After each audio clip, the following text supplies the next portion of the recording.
טוב, שלום, ברוכים הבאים לביקורת חופשית. כל האמת, כל הביקורת ללא כחל וסרק על ההצגה. אני קוראים לי עידו, אני מאוד אוהב הצגות, אני אוהב תיאטרון, אני רואה תיאטרון, ואני עושה את הביקורות האלו כדי שכמידע נגיש לציבור, מה אני חושב, מה אני ראיתי, מה ההתרשמויות שלי. כי לא תמיד אני יכול לגבש דעה מהביקורות שאני רואה באינטרנט, אז, וזה בטח לא מוגש בצורה כזאת רוב הזמן. ואני אוהב גם לשלב את התובנות שלי ואת מה הרגשות שההצגה העלתה בי, ובאמת להעביר את החוויה כמו שתפסתי אותה וכמו שאני חושב שבאמת מייצגת את איך ההצגה, האם היא ראויה לצפייה או לא, האם שווה, כמה היא טובה. אז אחרי ההקדמה הזו בואו נתחיל. אוקיי, אז ההצגה שאני בחרתי לראות הפעם זה האבא שיכולתי להיות. זה הצגה בהבימה. הצגה ישראלית, אני חושב מחזה ישראלי, על זוג להט"בים שיש להם בת משותפת. ויום אחד היא באה ומבקשת לפגוש את התורמת ביצית שלה, שהיא איזושהי מישהי בארצות הברית. מסתבר שהיא יצרה איתה קשר שלא בידיעתם. הגיבור של ההצגה זה הבחור פה, הבחור עם הז'קט הכתום. השם שלו, אם אני לא טועה, זה... אני רגע אבדוק. גידי. בהצגה קוראים לו גידי, שמשחק אותו אבישי מרידור. והדמות הנשית הבוגרת יותר זו אורלי זילברשץ. היא שחקנית מוכשרת בזכות עצמה. לא יצא לי כל כך לראות אותה בשנים האחרונות. אני יותר מכיר אותה כאישה של יובל בנאי, או האישה לשעבר של יובל בנאי. אבל מהמעט שאני ראיתי, אני זוכר אותה כדמות עם הרבה נוכחות. והדמות עם החולצה הכחולה זה הבן זוג של גידי. שם שלו זה מולי. אוקיי? מולי. אוקיי, אז איך ההצגה? בואו נגיע ישר לעניין.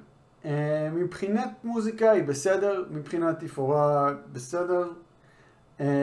מבחינת דיאלוגים, אני חושב שהיה מעולה. השחקנים, מבחינת משחק, תצוגת המשחק. אז יש פה באמת שני כוכבים גדולים, שזה אורלי זילברשץ ודוב רייזר, שמשחק פה. דוב רייזר, אני זוכר אותו עוד מהתקופה שהוא עשה, אני די בטוח שהוא עשה לא מעט דיבובים. עשה לפינוקיו לדעתי. הוא השתתף גם במחזמר גבירתי הנאווה שהיה בקאמרי, שגם הציג בקאמרי, בכיכובו של נתן דטנר. זה היה מעולה, מי שזכה לראות. אז זה שחקן ותיק עם הרבה קילומטראז', וגם לא יש הרבה נוכחות, קול שאי אפשר להתעלם ממנו, קול של הילדות, אפשר להגיד. ועכשיו ניגש ללב העניין, איך ההצגה. אז בגדול אמרתי לכם על מה הסיפור. ההצגה מאפשרת הצצה, כן, קצת לאורך החיים, אני חושב, של זוג להט"בי עם הדילמות והמחשבות והבעיות שהזוגיות הזו מביאה איתה. אוקיי? למשל, יש ביניהם חיכוכים על רקע מי התורם זרע של הילדה. כלומר, אחד מהם מרגיש קצת יותר מחובר או קצת פחות מחובר. האם זה משנה? מה זה האבהות? האם זה רק האבהות הביולוגית? או האם זה גם המסגרת שמגדלים את הילדה? Okay, כל מיני שאלות כאלו ותהיות כאלו, ועל הרקע הזה יש עוד בעיות, שזה היחסים בין האב של הגיבור, של גידי, לגידי. הוא הומוסקסואל, הוא יצא מהארון, אבא שלו לא אהב את זה, אז יש ביניהם משקעים. עכשיו, אבא שלו נפטר, זה היה, על ההתחלה של ההצגה זה ההלוויה של האבא של גידי, אוקיי? כלומר, הסבא של דניאלה, כך קוראים לילדה, דניאלה? מיכאלה, סליחה, הסבא של מיכאלה. והבעל של נעמי, הדמות של אורלי. אז ברגע שיש מאורע כזה, כמו לפגוש את האם הביולוגית כביכול, התורמת זרע של הילדה, זה ישר מציף מתחים. והם יוצאים למסע בארצות הברית, וזה הסיפור. זה הסיפור, איך הם מתנהלים. ובמהלך המסע הזה, זה למעשה לא באמת מסע, הם פשוט טסים לבית החולים שבהם, לאיזשהו מלון שבו משכנים את כל האנשים לא את כל האנשים גיי דאדיז, זה המלונית ליד הבית חולים, הם נמצאים בה, ושם באיזה בית קפה ליד הם אמורים לפגוש את התורמת הזאת. ועכשיו אני שואלת שאלה, איך הסיפור? הסיפור מעניין, לא מעניין? הקצב? אז אני אגיד רגע את דעתי, ואז אנמק. אז אני חושב שהסיפור היה טוב, אני חושב שהקצב היה טוב. אני בהתחלה חשבתי שהקונפליקט יהיה בין הילדה לאבא, לאבות. הילדה רוצה לראות את התורמת ביצית שלה, האב מתנגד. אבל אז נשאלת השאלה, אוקיי, אז זה הקונפליקט, אבל מסתבר שזה לא הקונפליקט. הקונפליקט זה בעצם הרבה קונפליקטים, כמו שאמרתי. זה בין שני בני הזוג האלו, זה בין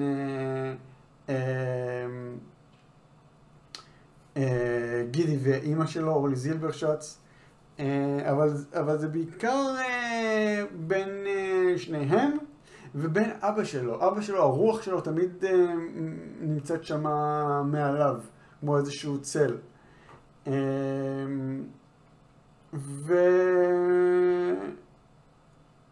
ובמהלך הביקור הזה, כל המתחים בזוגיות והבעיות והדינמיקות והנקודות החלשות יעלו על פני השטח בנקודה הנפיצה הזו, כביכול, שבה פוגשים את האישה הזאת. וכל מיני שאלות צפות על פני השטח ותרחישים אפשריים. מה יקרה למשל אם התורמת ביצית הזאת תציע לילדה לגור איתה? תגיד לה, יש לך בית פה, בואי תהיי איתי.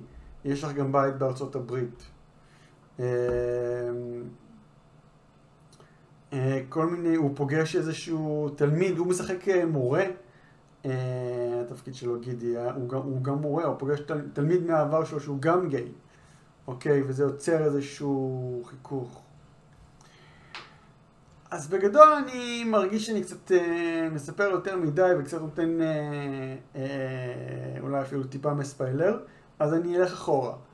זה סיפור נוגה, עם מסרים אופטימיים. אני התחברתי, אני אהבתי את מה שראיתי, אני הרגשתי שזה מחזיק מהם, הדיאלוגים נעשים בטוב טעם.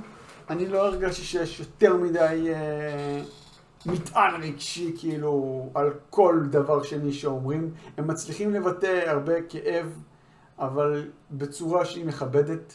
זה לא, הם לא אין צרחות ודברים וכאילו temper tantrums, כל מיני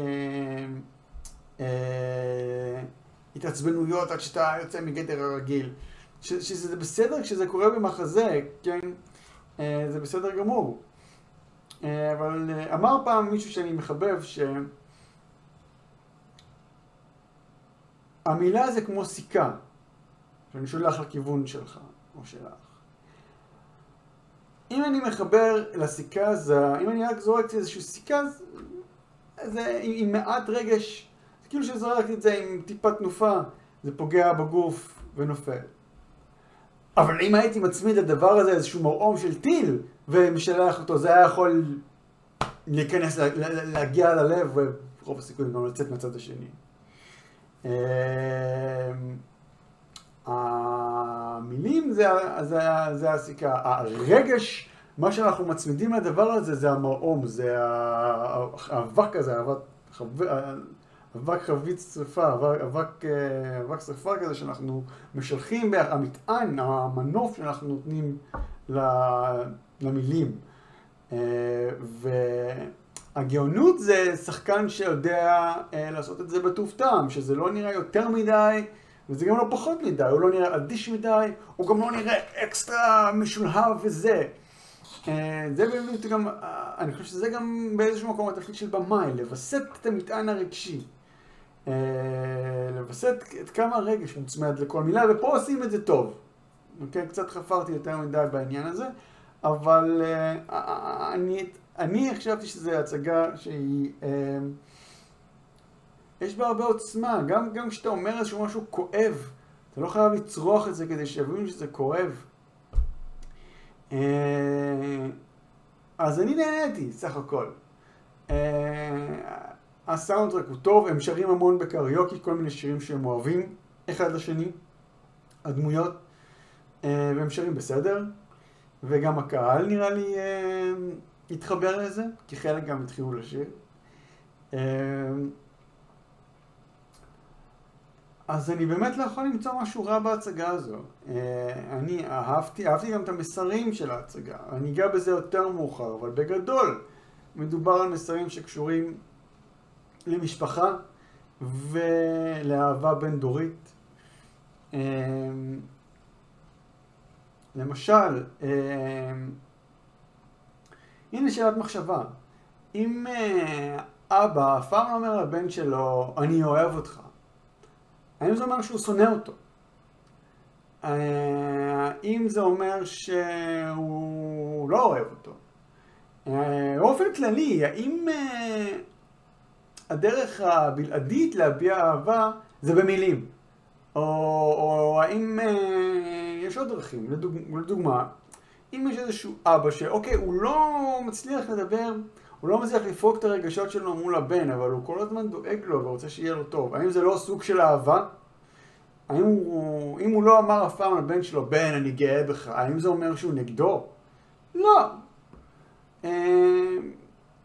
אני חושב שכאילו, יש איזשהו קטע בהצגה שבו הבן אומר, מתעמת עם הרוח של האב. כן, הוא אומר, אתה אף פעם לא אמרת לי אני אוהב אותך.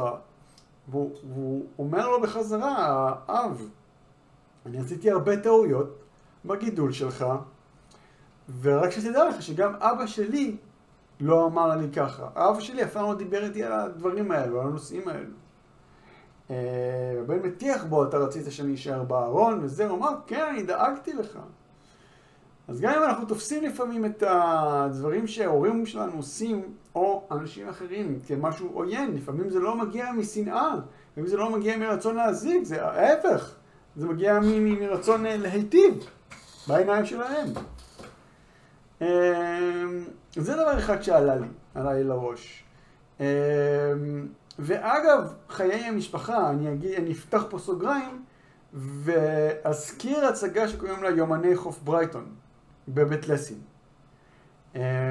הצגה גם שמדברת על תמונות מחיי המשפחה, של המחזאי, שאני חושב שקוראים לו ניל סיימון, שהוא אמור להיות מחזאי ידוע וזה. אני ממליץ, הצגה מאוד נוגה. גם זו הצגה נוגה, וגם היא, אבל היא יותר. אבל שתיהן טובות. נחזור להצגה הזאת. אחת בבית לסין, אחת בהבימה. עכשיו נחזור להצגה הזאת. סליחה.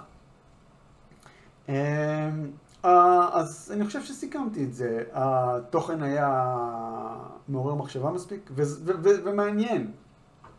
התמונות החזיקו. התפאורה הייתה...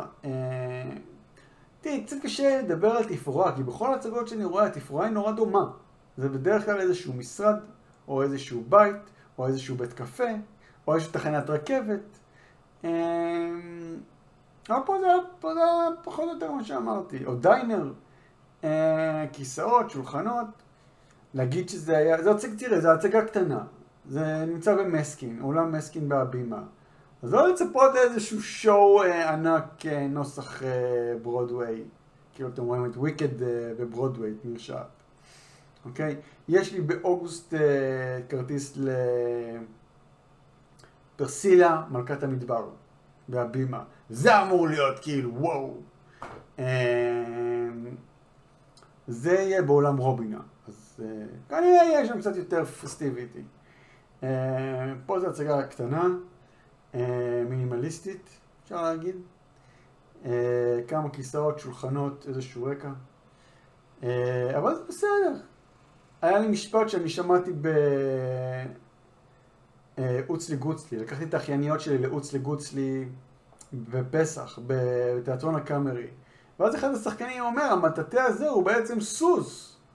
ועוד אומר משפט אחר כך, תראו, בתיאטרון, בדרך כלל, ככל שהתקציב קטן יותר, צריך להשתמש יותר בדמיון. אין לנו כל כך הרבה תקציבים להביא לפה סוס אמיתי, אז ככל שהתקציב יורד, ככה השימוש בדמיון עולה. הוא שואל את הילדים, אתם יכולים לראות שזה סוס? כן, זה סוס, הנה אני רוכב עליו, הנה זה, והנה הראש שלו, והנה פה.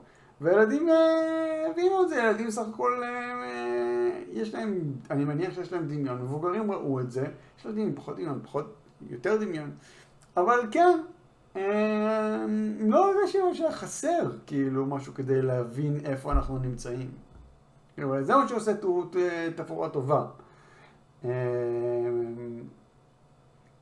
בואו נדבר הלאה. אני חושב שחפרתי הרבה מספיק על תפאורה. אנחנו כבר בדקה 16 בואכה 17. אבל אין לי יותר מדי מה להוסיף גם ככה. אז אמרנו שהסאונדטרק היה נחמד, שהשחקנים באמת השתמשו לפעמים בשירים ממש כדי להביע רגשות, כי יש להם מין כזה ערכת קריוקי שהם נושאים. אז התוכן היה מעניין, השחקנים היו מעולים, הסאונדטרק היה נחמד, תפאורה הייתה מעולה, הייתה בדיוק כמו שהיה צריך, אני חושב. אולי היה אפשר לעשות את זה יותר טוב, אני לא יודע איך, אני הבנתי איפה הם נמצאים ממה שהיה.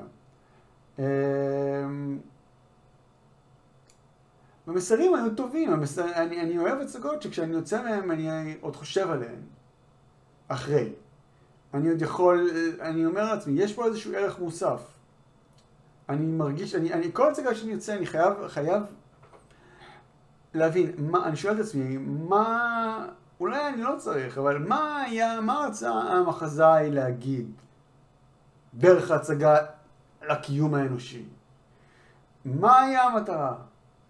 מה הוא רצה להעביר? לפעמים אגב, מה שרוצים להעביר זה לאו דווקא מסר, זה פשוט פיסה של מציאות, פיסה של חיים, שלא תמיד יש לנו נגישות אליה, כי אנחנו חיים בתקופה אחרת. לדוגמה, בהצגה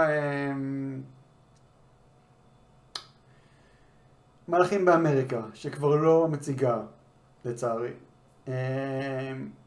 אנחנו רואים את המציאות של תחילת ההכרה במגפת האיידס בניו יורק בשנות ה-80, שבו אנחנו רואים גם זוג להט"בי שנפרד, או שיש להם בעיות בזוגיות, ואנחנו ממש חווים את ההתמודדות של הגיבור, שמשוחק על ידי אלעד אטרקצ'י המעולה. אנחנו רואים את השחקן אלעד אטרקצ'י. אנחנו רואים את ההתמודדות עם מגפת האיידס, גם ברמה האישית וגם ברמה של החברה. התמודדות גם של הגיבור, גם של המשפחה של הגיבור, גם של הבן זוג של הגיבור, של הסביבה. ואיך החברה התייחסה לזה. הצגה מעניינת. מי שלא יכול לראות, שילך ליוטיוב, יש שם את ההצגה באנגלית. אמורה להיות לפחות. אז תראו את ההצגה באנגלית. ממש ממש טוב. גם הם הוסיפו לזה גם פן מיסטי, עם תיאולוגי. בדיוק מה קרה? כי מתגלה לו מלאכית בחלום שטוענת שהוא עומד להיות משיח. סוג של נביא, סליחה. הוא עומד להיות סוג של נביא. והיא טוענת שאלוהים עזב את המלאכים בשביל בני האדם, וזה גרם לרעידות בשמיים. אבל לא משנה, אני סוטה לגמרי מהנושא של הוולוג הזה. אבל כן, זו הצגה טובה.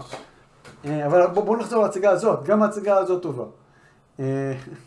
אז אם הייתי צריך באמת לדרג את ההצגה הזו מול באמת הצגות שאני מחזיק מהן, כמו המלאכים באמריקה ואנה קרנינה, ראיתי את זה פעמיים, אז כנראה חשבתי שזה היה טוב מאוד. יש שם שחקנית שאני מאוד אוהב, תסלחו לי, אני רגע הולך לברר, אני רוצה להזכיר את השם שלה. בואו נראה.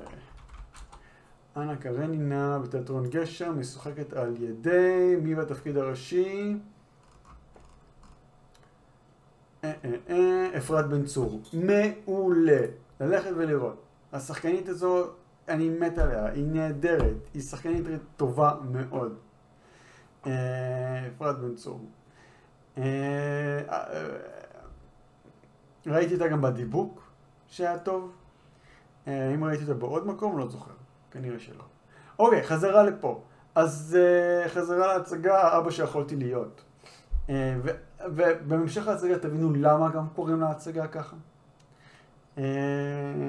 אז האם לראות את זה, לא לראות את זה, אז אם הייתי צריך לדרג את זה בסולם מ-0 עד 10 נניח, אני מניח שזה היה איפשהו בין 7 ל-8, שזה ציון טוב, אוקיי? מעל 7 זה ציון טוב. לא 7, מעל 7. זה איפשהו בין 7 ל-8, לא כולל 7, אוקיי? אני אהבתי את הדמויות, אני יכולתי להתחבר למאבקים שלהם, לקונפליקטים שביניהם. הקצב היה קולח.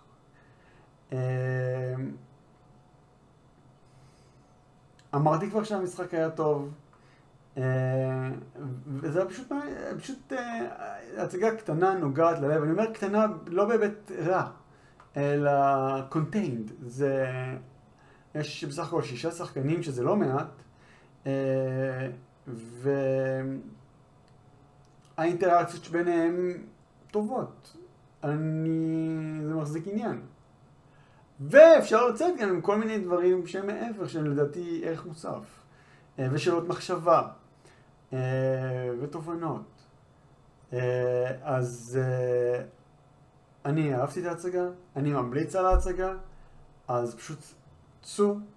אם אתם מחפשים, אם אתם שואלים את עצמכם, זו הצגה ששווה לראות, זו הצגה טובה, תראה, יש שם גם, תראו, אני יצאתי כי אני פשוט אהבתי את השחקנית, ואני אומר, אם נמצאת שם דוב רייזר, שהוא מעולה, למרות שהוא מופיע שם לא להרבה זמן, הדוב רייזר ואורלי זילברשץ, אני רוצה לראות אותם משחקים, זה מה שהוציא אותי.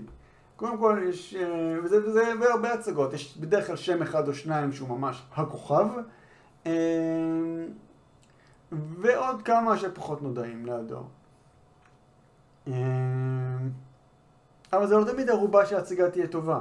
ראו את הוולוג הקודם שלי. על ההצגה בית בובות.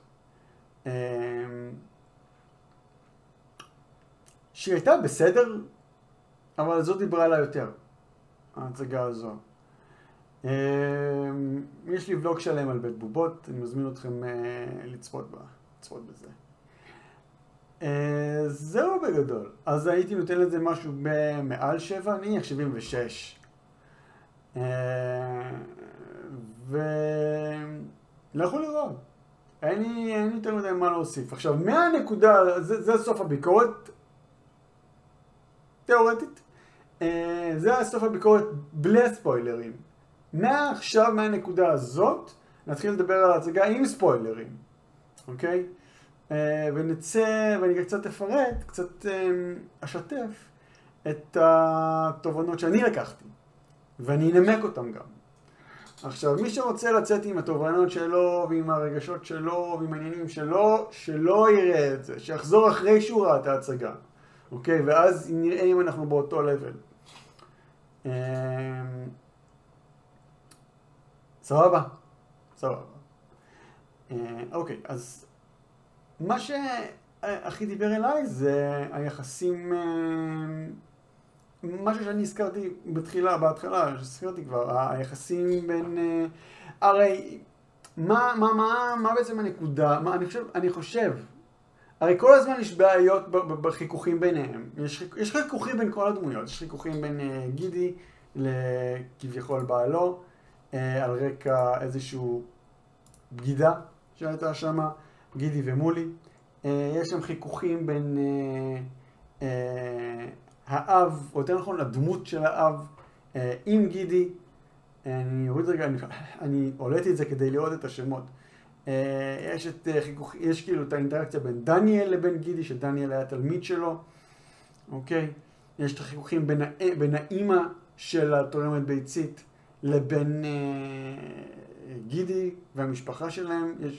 אז זה המון אינטראקציות שקשורות לחיי המשפחה. ואני לא אספיילר יותר מדי, כי סך הכל אין לי יותר מדי נקודות חילוקי דעות עם ההצגה, עם ההחלטות של הבמאי. אין לי יותר מדי דברים שעצבנו אותי, כמו בפעם הקודמת. די עבר לי חלק בגרון. אגב, והנה שאלת מחשבה, האם הצגה שלא אהבתי את הסוף שלה, אני חושב שהסוף היה רע, האם זה אומר שההצגה הייתה רע? אבל פה זה לא קרה לי. בבית בובות זה קרה לי יותר. פה זה לא קרה לי.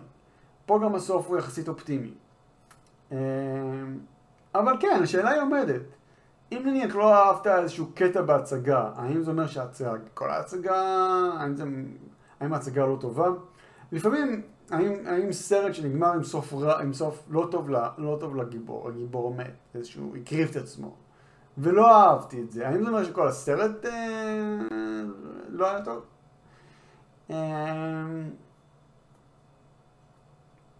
שואל ושם את זה באוויר. רוב הסיכויים שאני לא אראה אותו כנראה שוב, סרט מסוג הזה. אלא אם כן, באמת אני פתאום תופס אותו אחרת. אבל בואו, אני הולך סחור. אז כמו שאמרתי, בהצגה יש המון דינמיקות של מערכות יחסים, והקונפליקטים זה לא רק קונפליקט אחד. יש את הקונפליקט הגדול, שזה ההתמודדות עם כביכול הביולוגית של הילדה. אבל על הדבר הזה תולים הרבה קונפליקטים קטנים, כמו שאמרתי, בין שני בני הזוג, בין הילדה לאבא. אני בהתחלה חשבתי שהקונפליקט המרכזי הוא בין הילדה לאבא, אבל לא. יש עוד. יש ביקורת של הבן כלפי האם, הדמות של אורלי, שהיא לא הייתה חזקה מספיק מול האבא, שנפטר בתחילת ההצגה. ואני חושב שהתובנות, יש כמה תובנות שאנחנו יוצאים מהן. מה שאני הוצאתי זה, תראה, כולנו יודעים שאין דבר כזה בן אדם מושלם, אוקיי? ואנחנו רואים הורות שהיא לא אידיאלית. האב למשל התנגד לזה שדניאל, הדמות של הגיבור, יצא מהארון. והוא החזיק את זה כנגדו. אבל בהמשך, כשאני חושב מגיעים ל30 או משהו כזה, והבן צריך לעשות איזושהי מילה והוא מתקשה, הוא פתאום כביכול פוגש את הרוח של האב, והאבא אומר לו, אני מבין שאתה חשבת שזה נגדך, אבל אני פשוט דאגתי לך. כמו שהפעם שאתה יצאת לפורים, כשהיית בכיתה ב', התחפשת לזמרת או לבת, וחזרת עם תחפושת קרועה וצחקו עליך, ואני ידעתי שזה יקרה. ואני פשוט דאגתי לך. והוא אמר, אתה אף פעם לא אמרת לי, אני אוהב אותך. הוא אומר, זה נכון, אבל אתה יודע באיזה סביבה אני גדלתי? אתה יודע, גם אבא שלי לא אמר לי, אני אוהב אותך. אוקיי? מה שמחזיר אותי לשאלה שהייתה בתחילת הביקורת, אם מישהו שהוא קרוב משפחה שלנו, שהוא מאוד יקר לנו, אוקיי? והוא לא אומר, בן או ביתי היקרה, אני אוהב אותך, או אני אוהבת אותך, או אני גאה בך. האם זה אומר שהיא שונאת אותה, שונאת את הבת שלה או משהו כזה? אני הייתי רוצה לחשוב שלא. אני חושב שלאהבה יש כמה סוגים כאן כל מיני דרכים להתבטא, ולא דווקא, או לפחות לא באופן בלעדי, רק במילים.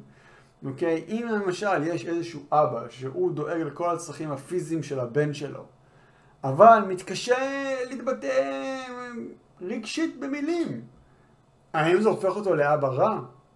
האם זה אומר שהוא לא אוהב את הבן שלו? האם ככה צריך לפרש את זה? לא יודע, אני תשאיר איזה שאלת מחשבה שאני שם ככה באוויר. אני חושב אבל שלא, יש כל מיני צורות לאהבה, כן?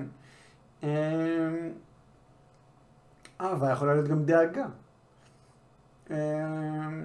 הבעת דאגה. דבר שני שרציתי להעלות בו זה שכל הדמויות הן לא שלמות, כל הדמויות הן לא מושלמות, לכל אחד יש פגמים. הבן זוג של גידי, יש איזשהו חיכוכים על רקע של בגידה. אוקיי. הוא טוען אבל שהוא בגד כי הוא הרגיש שברגע שהחצי של גידי הוא תרם זרע והוא תרם זרע. אז לכל אחד היה ילד בתוך האם הפונדקאית, אבל הילד של גידי לא שרד. הילד שחצי שלו זה שמגידי לא שרד. אז הוא טוען, כן, אני בגדתי בך, אבל זה היה כי אתה הפסקת מהרגע שכביכול הבן שלך מת בלידה, אתה כבר לא התייחסת אליי בצורה אוהבת. ועל הרקע הזה אני בגדתי, והם פותחים את הכל על השולחן, שמים את כל הקלפים על השולחן בצורה אמיצה, ומצליחים ללבן את הבעיות. אבל מה אני מנסה להגיד? שאנחנו נכנסים לחיים האלו וקורות טרגדיות. למשל, הבן שלו, הבן שהוא החצי שלו, של גידי, מת בלידה, וזה גורם לו להרבה כאב, ואנחנו לא יכולים לעבור את החיים האלו.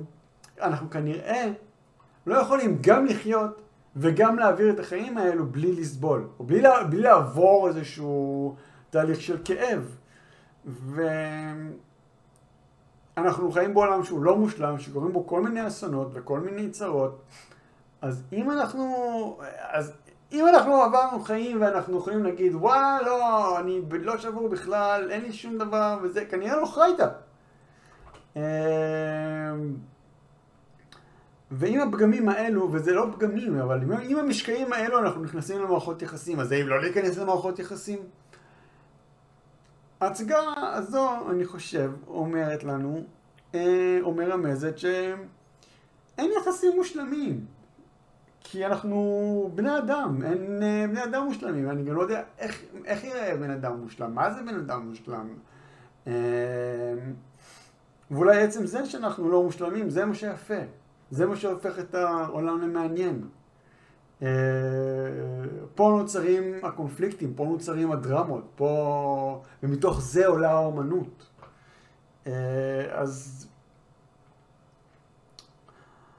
אז האם זה אומר שבגלל שכל אחד מגיע עם המשקעים שלו, לא נמנע מעצמנו זוגיות ודברים כאלו, ופה אני צריך לדבר עליי?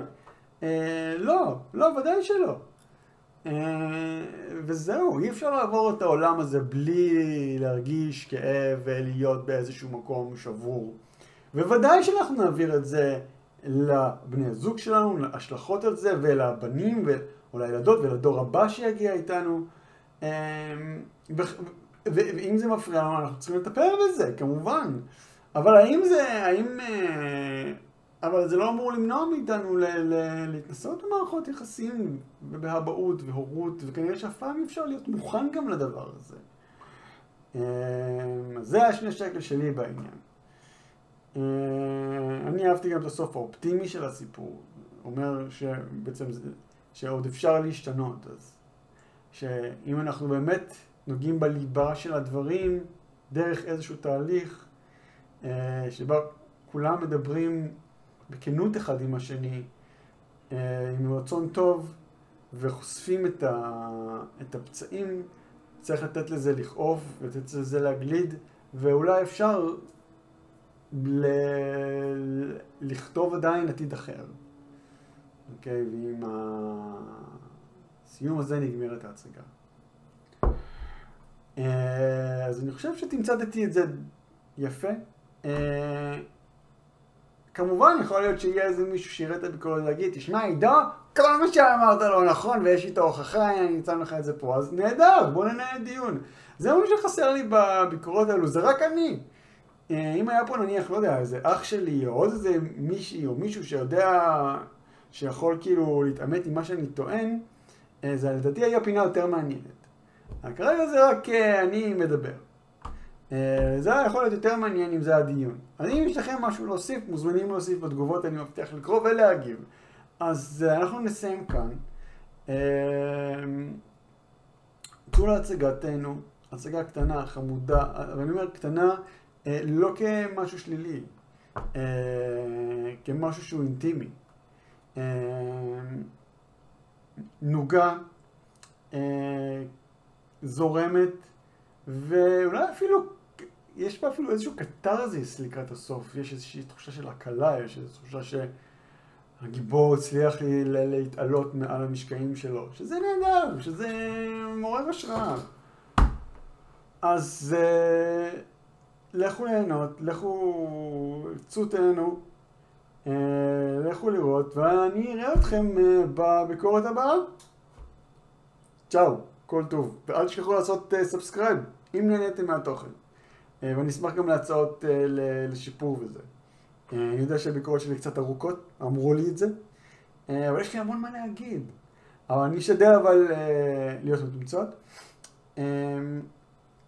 ובגלל זה אני אומר את העיקר ישר בהתחלה.